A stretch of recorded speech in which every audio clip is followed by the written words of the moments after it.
celestial.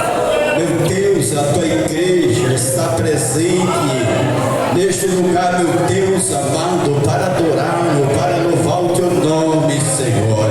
Meu Deus amado, neste momento, Senhor, meu Deus, apresentando teu filho, Senhor, meu Deus, que irá fazer uso da tua doce, poderosa palavra, Senhor. Meu Deus, a palavra do Senhor, meu Deus, usa o teu filho, Senhor, como o Senhor tem usado, meu Deus amado, em tuas mãos, Senhor, meu Deus, um instrumento, querido Pai, para ser o porta-voz do Senhor nesta noite, querido Pai.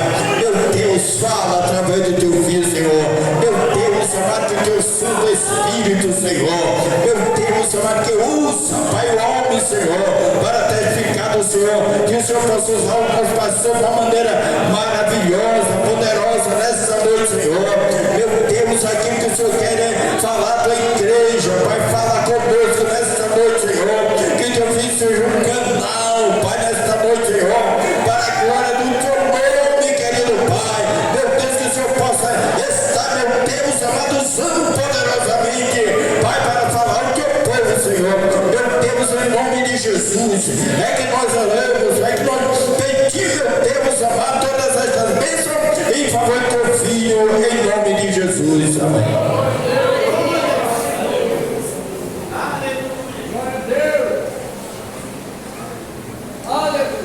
Meus amados irmãos, eu quero saudar a todos com a paz do Senhor. Amém.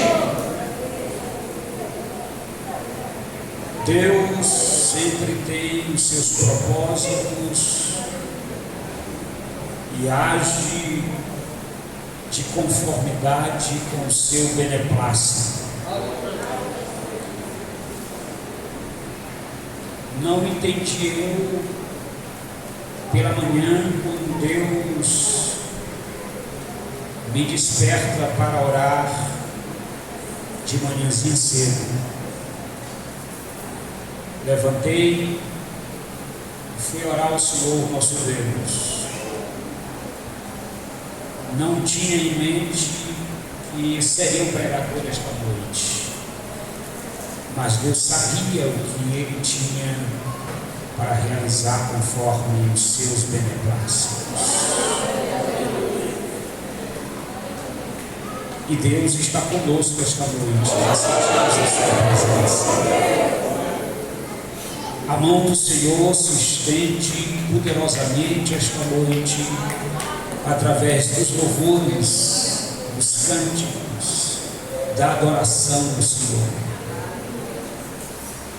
E quantos trouxeram a Bíblia para o culto esta noite? Quantos trouxeram?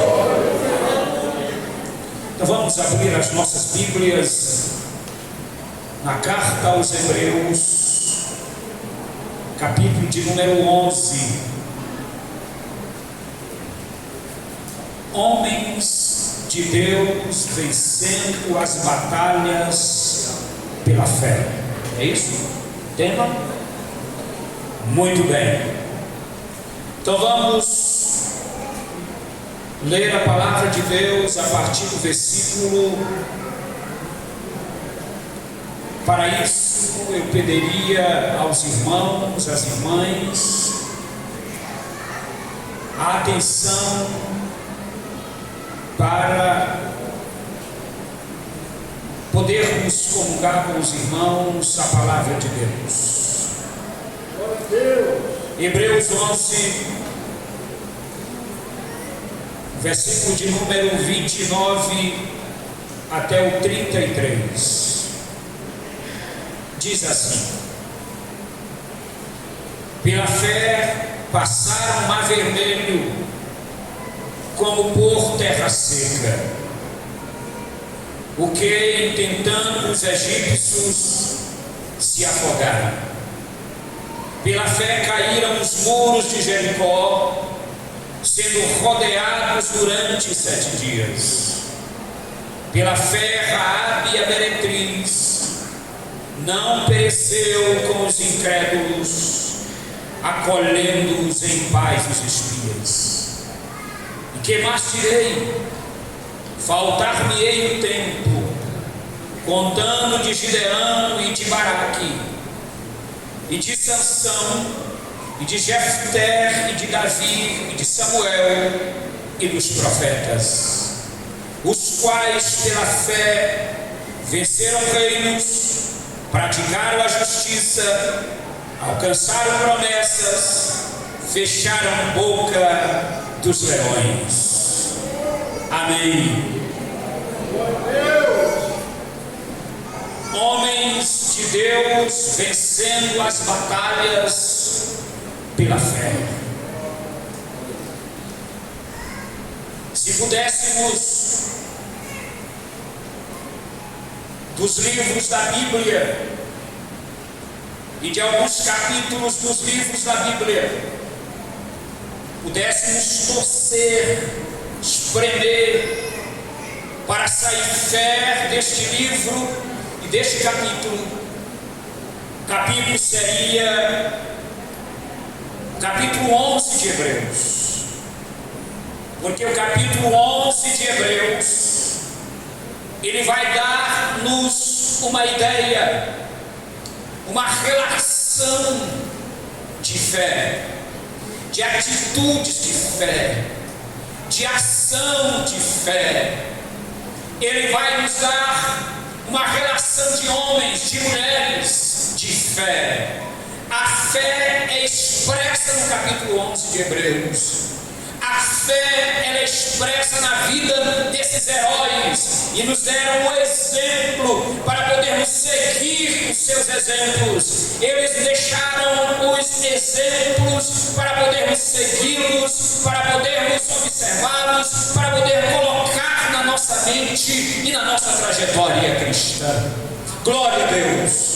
Amados irmãos, mas este livro de Hebreus, ele vai tratar a respeito da fé que teve alguns personagens bíblicos, como por exemplo o livro de Êxodo. Ele vai despertar-nos e fazer a referência a respeito do Mar Vermelho, da passagem do Mar Vermelho. Talvez os irmãos que estão aqui, as irmãs que estão aqui, entendem a nossa linguagem, mas o que é fé? Fé é a certeza e a convicção daquilo que não se vê. Certeza e convicção daquilo que não se vê. Isso é fé. Bendito seja o nome do Senhor. Então o Mar Vermelho, a passagem do Mar Vermelho, os irmãos sabem de fato essa história. Quando o povo de Israel estava no Egito para poder alcançar a terra prometida que o Senhor prometeu ao povo de Israel, lá no Egito, Faraó escravizava o povo estava escravizado por Faraó, mas Deus levanta um mensageiro até ir a Faraó e dizer a ele que o povo de Deus precisava ir à terra prometida, porque o Egito não era o lugar do povo de Deus. E aquele mensageiro estava absolutamente correto. Não é o Egito que é o lugar do povo de Deus. O lugar do povo de Deus é o lugar da promessa. O lugar do povo de Deus é o lugar da cidade que Deus prometeu para o povo dele. O lugar do povo de Deus é a Canaã celestial. Bendito seja o nome do Senhor. E ele foi até Faraó e disse a Faraó que era para Faraó libertar o povo, deixar o povo ir para adorar o Senhor no deserto. Faraó disse: não, negativo, este povo faz prosperar o meu reino, este povo ele é muito próspero, não vou deixar sair este povo. Deus falou através do mensageiro que ele ia mandar 12 pragas ao Egito, e mandou 12 pragas ao Egito. Na última de Copa, Faraó resolve libertar o povo, resolve deixar o povo sair do Egito, mas Faraó também toma outra atitude. Depois que o povo vai para o deserto, Faraó reúne todo o seu exército para perseguir o povo de Deus, mas Deus que mandou com que o povo dele saísse do Egito, protegeu o povo noite. Bendito seja o santo nome do Senhor. E a Bíblia diz que Deus estava com o povo no deserto, até que chegou o momento áureo de Deus agir de forma clara e precisa diante do povo. Quando o povo estava diante do Mar Vermelho, o maior obstáculo do povo de Israel, o maior obstáculo do povo de Deus, e o povo de Deus agora, diante daquele obstáculo, resolve voltar novamente ao Egito. Ele diz a Moisés: olha, lá no Egito nós tínhamos comida com fartura, lá no Egito nós tínhamos pepino, as cebolas nós tínhamos lá, carne com fartura nós tínhamos no Egito. Agora tu nos traz para morrer neste deserto. Faraó está vindo ali atrás, o Mar Vermelho está na nossa frente. E aí Moisés olha para o povo e diz assim: não temas, porque vocês terão o livramento do Senhor este dia. Bendito seja o nome do Senhor nosso Deus. Moisés clama ao Senhor e Deus responde a Moisés e diz: Moisés, o que é que tu tem na mão? Eu tenho uma vara. Então pega essa tua vara e estende ao Mar Vermelho. Bendito seja o nome do Senhor. Naquele momento Moisés estendeu a vara sobre o Mar Vermelho, e o Mar Vermelho se abriu, e o povo de Israel começou a atravessar o Mar Vermelho. É interessante porque a Bíblia ela nos narra dizendo que o Mar Vermelho, quando se abriu, fez de um lado direito e do lado esquerdo como se fossem muros de gelo, e o povo passou louvando e glorificando o nome do Senhor. E Faraó vinha atrás com o seu exército, mas Deus ia conduzindo o povo, até chegar do outro lado. Amados irmãos, o que é que a Bíblia está dizendo aqui? É que a fé do povo, através da fé do povo, Deus fez coisas extraordinárias, Deus fez maravilhas, Deus fez grandes coisas.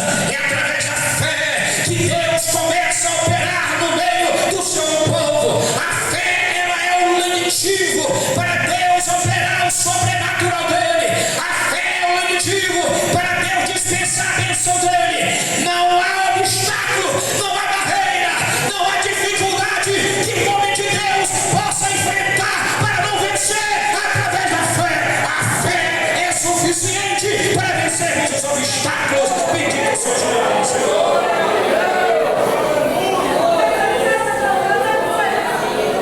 Mas, amados irmãos, o texto diz ainda que Raabe, a meretriz, não pereceu com os incrédulos, acolhendo-os em paz os espias. Diz mais o escritor sagrado que faltou tempo para ele escrever sobre Gideão, Baraque, Sansão, Jefté, Davi, Samuel e muitos dos profetas a respeito da fé. Mas eu quero destacar esta noite 3 batalhas que precisamos vencer, os homens de Deus, pela fé. Eu quero destacar 3 batalhas. A primeira batalha e o primeiro obstáculo, o primeiro inimigo que precisamos vencer pela fé é nós mesmos. É nós mesmos. Nós temos uma natureza decaída, nós temos uma natureza perversa, que ela inclina para o lado esquerdo, que ela inclina para a maldade, e precisamos vencer esta força, esta natureza terrível, que muitas das vezes, vontades e desejos, ela nos instiga a fazer o mal, a fazer aquilo que desagrada a Deus, desagrada a lei de Deus, e precisamos de força para podermos vencer esta grande batalha que enfrentamos diariamente. Cada um tem uma batalha que enfrenta durante o dia a dia. Vamos ver o que diz a palavra de Deus no livro de Gálatas a respeito desta batalha que precisamos enfrentar diariamente, que é a nossa tendência ao mal. Diz a palavra de Deus em Gálatas, capítulo de número 5, e o versículo 17 assim: porque a carne cobiça contra o Espírito, e o Espírito carne, e estes opõem-se um ao outro, para que não façais o que quereis. Veja que este obstáculo, que esta batalha é renhida diariamente. Precisamos estar cheios de Deus, cheios do Espírito, cheios de fé, para podermos vencer este grande obstáculo que está dentro de nós, que é a nossa tendência pecaminosa, os desejos que quer nos abater na caminhada cristã para não chegarmos no alvo desejado. Mas pastor, como devemos vencer isto? A Bíblia diz que devemos ter o caráter de Cristo no nosso caráter, o fruto do Espírito em nós, para podermos vencer esta batalha. Diz a palavra de Deus, mas o fruto do Espírito é amor, gozo, paz, longanimidade, benignidade, bondade, fé, mansidão, temperança. Contra estas coisas não há lei. E os que são de Cristo crucificaram a carne com suas paixões e concupiscências. Quantos esta noite são de Cristo aqui? Quantos esta noite são de Cristo? Se você é de Cristo, você luta, mas você vence. Se você é de Cristo, você luta a batalha, mas você vence. Porque Jesus lhe dá a vitória e a graça para vencer as lutas da vida. Bendito seja o nome do Senhor.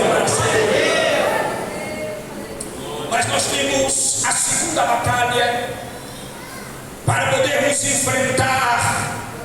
E esta batalha é perigosa porque o inimigo a quem enfrentamos, muitas das vezes nós não conhecemos as suas armas, não conhecemos as suas táticas de guerra, e ele subitamente aparece para tentar destruir a nossa fé, minar a nossa fé. Ele minando a nossa fé, ele coloca-nos frágeis diante da batalha. Mas, amados irmãos, precisamos vencer este inimigo. Pastor, qual é o maior exemplo que o Senhor nos dá esta noite a respeito deste que venceu este grande inimigo diante dele numa grande batalha?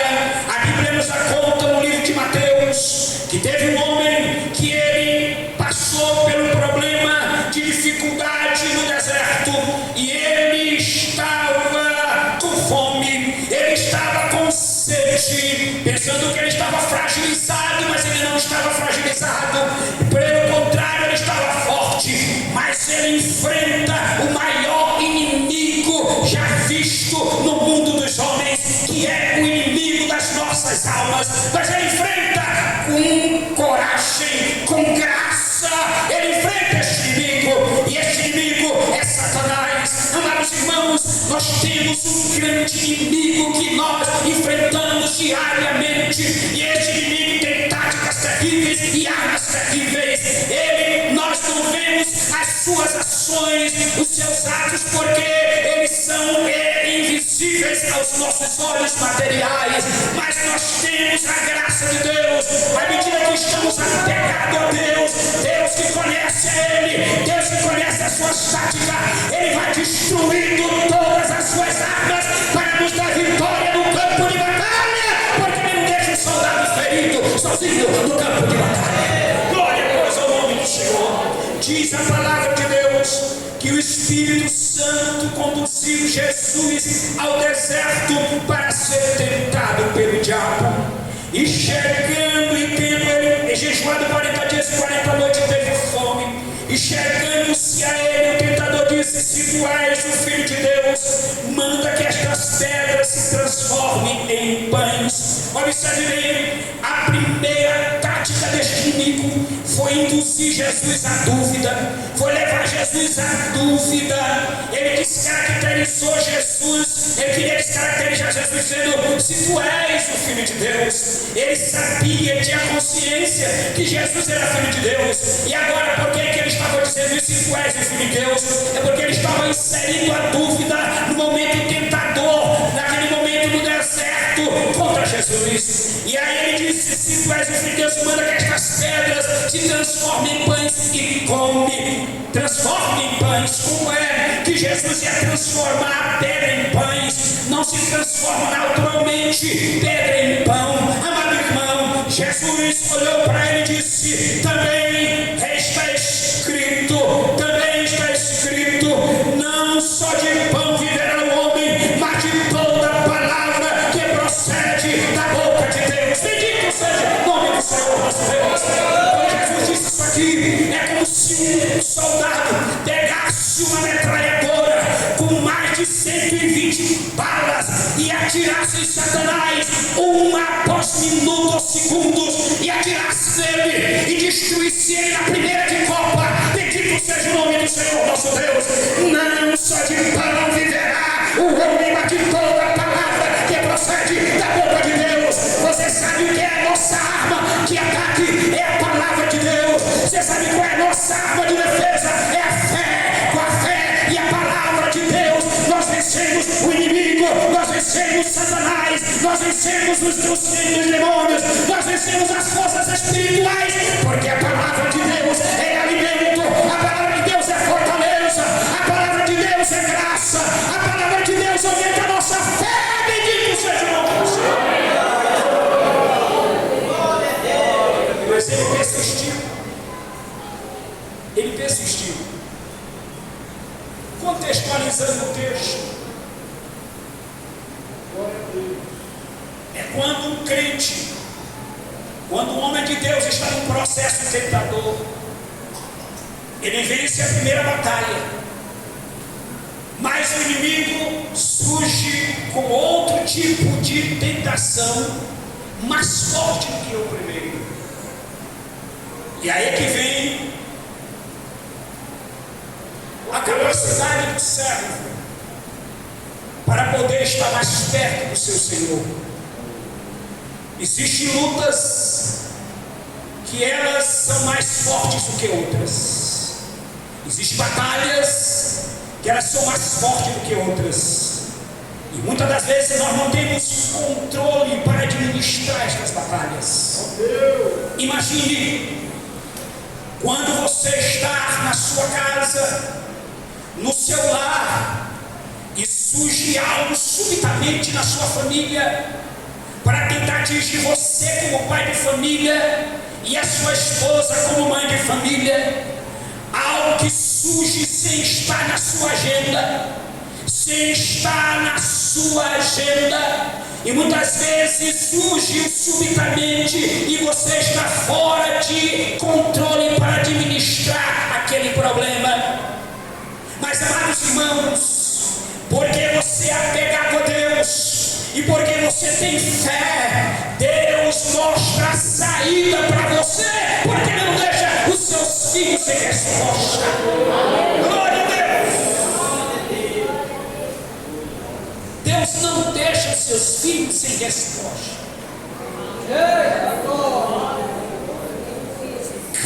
Cada batalha é diferente da outra. Cada luta é diferente da outra, mas em suma, o que podemos fazer, pastor, é estarmos apegados a Deus, apegados a Cristo, para podermos vencer estas batalhas. Glória a Deus! E ele tenta novamente Jesus, e leva Jesus à cidade santa, e colocou sobre o pináculo do templo. Aqui é uma tentação mental. Jesus também foi tentado na mente. Ele foi tentado na mente. Ele levou Jesus até a cidade santa. E aí é uma tentação ao lado, ou seja, que age na questão da soberba. Ele diz assim: se tu és o Filho de Deus, lança-te daqui abaixo, porque está escrito: aos seus anjos dará ordem a teu respeito, e tomar-te-ão nas tuas mãos, para que nunca tropeces em alguma pedra. Veja, ele levou Jesus até o pináculo do templo. Tentação mental. Quantas vezes nós não somos tentados mentalmente? E hoje existem muitas fontes de tentação, que muitas vezes, se a pessoa não tiver cuidado, ele pode ceder. Hoje está muito mais moralizado a tentação nesta área, através da mídia, através das redes sociais, através desse aparelho que você tem aqui. Você coloca ele em cima do travesseiro, e quando você coloca o dedo aqui, aparece logo de início uma fonte tentadora para você. É o diabo colocando a isca para ver como é que você vai administrar aquele momento, como é que você vai dar margem àquilo ou não. É um processo tentador, é uma batalha que você está enfrentando, e muitas das vezes a sua situação ela não está tão favorável naquele momento, e às vezes, se você não estiver ligado com Jesus, você pode ceder à tentação. Aí você vai perder a batalha. Então você tem que entender que o inimigo que está colocando aquele momento para você, ele está querendo ver a tua destruição. Você tem que ter em mente que este é um inimigo mau, que ele quer destruir a sua vida, destruir os seus sonhos, destruir os seus talentos, destruir a tua família. Jesus foi tentado neste sentido, tentado na mente. Mas veja o que Jesus diz a Satanás. Ele diz assim: também está escrito, não tentarás o Senhor teu Deus. Aleluia, glória a Deus. Satanás, isto que tu coloca para mim é muito bom, mas eu não preciso dele, porque Jesus já me deu o que eu preciso. Bendito seja o nome do Senhor. Mas ele continuou tentando, e levou Jesus e mostrou todos os reinos do mundo, e disse: se prostrado, tudo te darei, se prostrado me adorares. Jesus disse a Satanás: vai-te, Satanás, pois está escrito, ao Senhor teu Deus adorarás e só a ele servirás. Somente Jesus deve ser adorado, somente Jesus deve ser glorificado. Satanás saiu do lugar dele e quer ficar no lugar de Jesus. Negativo, o lugar é de Jesus, o lugar de Jesus é o lugar de adoração, o lugar de Jesus é o lugar do centro, o lugar de Jesus é o lugar do meio. Jesus nunca fica do lado esquerdo nem do lado direito, Jesus fica no centro. O lugar dele é o lugar do centro, o lugar dele é o lugar central, o lugar dele é o lugar do meio, o lugar dele é o lugar de adoração.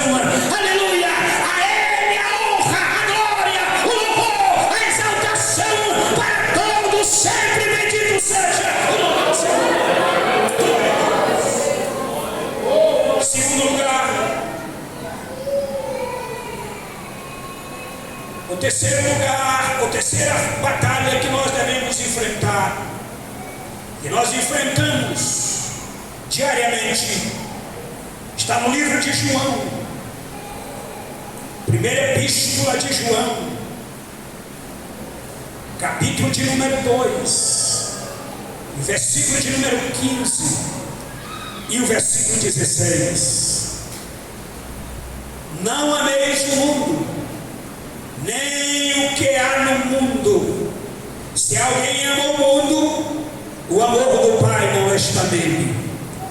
Porque tudo que há no mundo, a concupiscência da carne, a concupiscência dos olhos, a soberba da vida, não é do Pai, mas do mundo. E o mundo passa, e a sua concupiscência, mas aquele que faz a vontade de Deus permanece para sempre. Aleluia, glória a Deus. A terceira batalha que enfrentamos, amados irmãos, é a batalha dos desvios emocionais e comportamentais. É os desvalores do mundo. É este sistema opressor do mundo. A igreja, ela convive com esse sistema. Conviver não é viver com o sistema. A igreja, ela tem que conviver com a sociedade. Mas essa sociedade, a Bíblia diz que o espírito da desobediência habita nela. Então há uma oposição. Porque o que é espírito que habita na igreja é o Espírito Santo. Mas a gente precisa conviver com essa sociedade. Mas muitas das vezes, os desvalores sociais do mundo, da sociedade, ele manipula muitos crentes. Ele manipula muitos servos de Deus. E muitos servos de Deus ficam enganados, ficam fascinados por esses desvalores desta sociedade que o espírito maligno habita nela.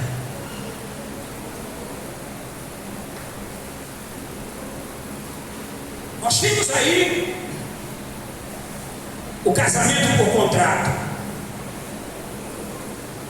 A pessoa encontra uma pessoa, diz assim: olha, nós vamos ao cartório e lá a gente assina um termo por 1 ano de convivência. Assina um termo. Tu vive na tua casa e eu vivo na minha. Nos finais de semana a gente se encontra. Aí a gente vai vivendo a vida assim. Se der certo, quando chegar no final do ano, a gente renova o contrato. Isso aí é o que, irmãos? É pecado legalizado. Que não há compromisso diante da lei. Foi apenas um contrato feito no cartório. Aí isso vive lá no mundo. A sociedade está assim. Aí o servo de Deus diz assim: então é assim. Eu vou fazer a mesma coisa. Isso é um desvio dos desvalores do mundo, tentando manipular a igreja. E outros desvalores na área de comportamento, na área moral. O mundo, a sociedade não tem regra, não tem limite. Mas porque a sociedade não tem limite e não tem regra, eu vou ter que andar segundo o curso dela? Não. Eu tenho as regras e os limites baseados na palavra que eu tenho que obedecer. Não o governo fulano de tal, o prefeito fulano de tal, o deputado fulano de tal, o vereador fulano de tal, ele mete a mão no jarro. Da mesma forma que ele faz, eu vou fazer. Vai acontecer nada com ele. Quer dizer, uma justificativa dos desvalores do mundo para mim tentar fazer a mesma coisa que ele faz. Não. A Bíblia diz que nós somos filhos da luz, nós somos sal da terra. Bendito seja o nome do Senhor. Assim como a luz está em cima do velador, assim deve ser o meu testemunho transparente diante da sociedade, porque eu sou servo de Cristo. Então o mundo é uma batalha que precisamos vencer. Os desvalores da sociedade, porque eles não têm limite, eles não têm regra, e nós temos a regra de fé e prática, que nós andamos com ela no nosso coração e na nossa vida, que é a palavra de Deus. 3 inimigos que precisamos vencer: os nossos desejos, que é a nossa carne, as nossas vontades, nosso inimigo número 1, Satanás, e em terceiro lugar, os desvalores da nossa sociedade, os desvalores do mundo. Escute finalmente. Precisamos de posição diante da sociedade quando ela está se corrompendo cada vez mais. Diz a palavra de Deus que nos últimos dias as pessoas seriam injustas, as pessoas seriam pecadoras, mas a Bíblia diz que se você é santo, santifique-se mais, se você é puro, purifique-se mais. Bendito seja o santo nome do Senhor. Deus não tem compromisso com essa sociedade lá fora. Deus tem compromisso com você, Deus tem compromisso com você, Deus tem compromisso comigo, Deus tem compromisso com os irmãos aqui, Deus tem compromisso com a igreja. Jesus não vem buscar o mundo, Jesus vem buscar a igreja. Quem é a igreja aqui? Balance a sua mão e exalte o nome de Cristo. Jesus vem buscar a igreja que está de acordo com o seu caráter. Diante de tudo isto, irmãos, precisamos ter fé, porque sem fé é impossível agradar a Deus. Não deixe a sua fé fragilizada, não deixe a sua fé caída. Não, Senhor, não caia na fé, mas levante-se, ainda que você esteja no barco e venha a tempestade de um lado e do outro, e a maresia balança o seu barco. Jesus estava no barco e os discípulos clamaram: ó Senhor, nós vamos perecer. Mas Jesus estava no barco. Não é porque Jesus está no barco que a gente não passa por tempestade, que a gente não passa por maresia. Passa sim, passa por batalha, mas Jesus estava no barco. E aí clamaram e despertaram Jesus. Jesus se levantou e estendeu a mão, repreendeu o vento e a tempestade. Só Jesus tem controle na tempestade, só Jesus tem controle na batalha que você enfrenta. Mas Ele tem a última palavra, Ele tem a última palavra. Ele é o Senhor da história, Ele é o Senhor da história, Ele é o Senhor da história. Ele continua no controle da história. Fique em pé neste momento, glória a Deus.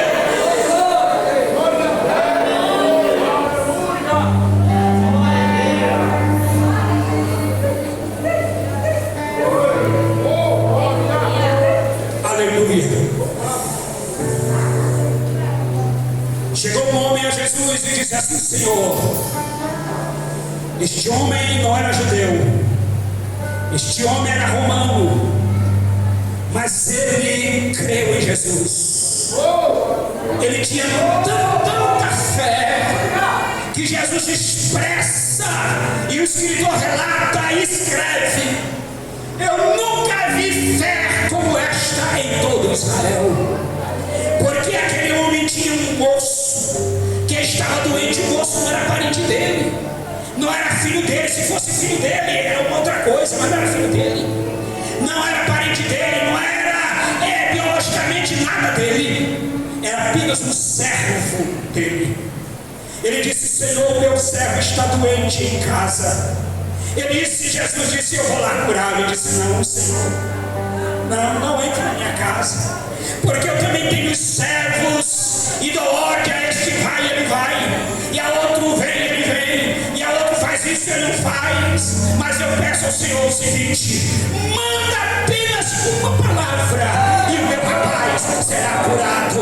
Aleluia, glória a Deus. Ei, se você enfrenta uma batalha esta noite de qualquer ordem, Jesus vai mandar uma palavra para você esta noite. Seja no hospital, se você tem alguém que está doente no hospital, entra na UTI, ordena a Jesus uma palavra e vai levantar aquele moço ou aquela pessoa que está no leito, porque você tem fé.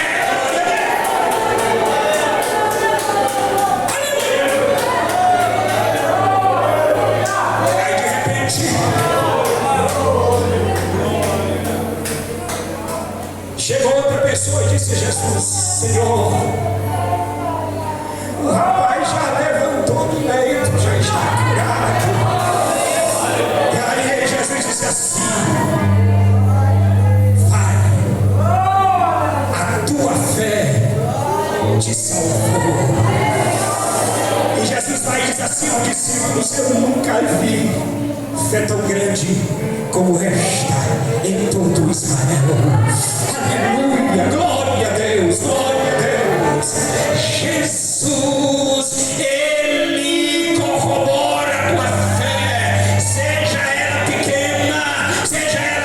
importante do tamanho ou como o grão de mostarda. O importante é que se você tem fé, Ele honrará a tua fé. Ele honrará a tua fé. Ele honrará a tua fé. Glória, pois, ao nome do Senhor nosso Deus. Jesus entrou em uma cidade e de repente chega um homem dizendo a Jesus: Jesus, a minha filha já está à morte, à beira da morte. Jesus disse: eu irei curá-la, eu irei lá na tua casa. Dado o momento que Jesus reúne-se com os discípulos para ir à casa daquele moço, chega uma mulher que estava há 12 anos sofrendo de uma doença. Dado o momento, aquela mulher enfrenta a multidão e toca na orla do vestido de Jesus. E quando ela toca na orla do vestido de Jesus, ela recebe uma cura